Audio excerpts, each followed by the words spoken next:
You know, I am an outsider. This book is written from the perspective of someone who was fairly psychedelically naive, who got interested and entered this community. There is a perspective, though, that the newcomer has that no one else ever has again. I mean, I learned this a long time ago as a writer. One of the most influential books I read when I was 13 was a book called Paper Lion by George Plimpton. Anybody know who that is? Yeah, okay. So he was also the editor of the Paris Review, and he reinvented sports writing by, instead of just being on the sideline chomping on a cigar, he decided he was going to train with the Detroit Lions, and he persuaded them to do it, and actually play quarterback in a scrimmage game during spring training, or summer training.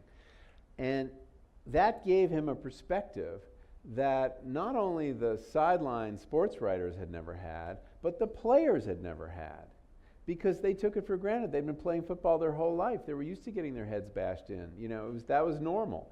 I don't mean to liken any of you to football players getting their heads bashed in, but the fact is, there's something about first sight, yes, first experience, that opens up something that you never recapture again.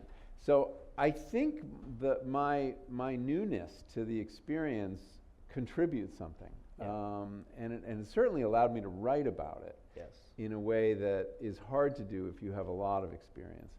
And then there is the fact that that most books about psychedelics, and I don't say this to criticize them, have been written from within the community. Mm-hmm. And I have to tell you, to people outside the community, those books might be written in another language. Yes. They're Greek to a lot of people. And so my reluctance, the fact that I had so much resistance I had to overcome. I mean, fear of the drugs, distaste for the music,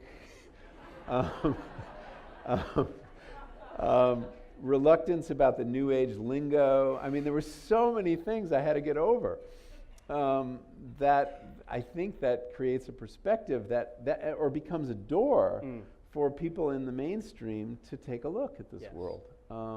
So to me, I think that's the value added of having, someone who's not an expert. Yeah. And also, as a writer, I don't like writing as an expert. One of the reasons I left food is I'd become an expert, and it's much more fun to write at the beginning of the learning curve, and let your readers learn with you. Yes. And bring them on the journey instead of completing the journey and then standing up and lecturing them. And that's a whole other way to write, and it's not what I do. I totally agree with that, and I want to add to that as well. You spent, 4 years researching this book? Yeah. So talking to researchers around the world, taking psychedelics yourself, that's nothing to scoff at here. You spent 4 years researing this community. No, it's true. I still don't think I'm an expert. I mean, I still have a lot to learn. But also, even those people in the community, some of them know about the history, some of them don't. Some of them know about the neuroscience, some of them don't. So I think that even for people in the community, there's material that may be unfamiliar. Yeah, well, so you don't have the depth of these experts, but a breadth of knowledge. Yeah. And I think there's value in that. Yeah, I'm a generalist. Yeah. I also bring the perspective of someone who's worked on plants for a very long, yes, time and has been interested in nature. And I put this in the context, I mean, people who wonder how I got from food to psychedelics, well, they're both about nature. They're things we take into our body that change us. We change them in the process. And it's part of our engagement with the natural world, which is fundamentally my topic as a writer. Food is one branch on that tree, psychedelics and psychoactive drugs in particular are another.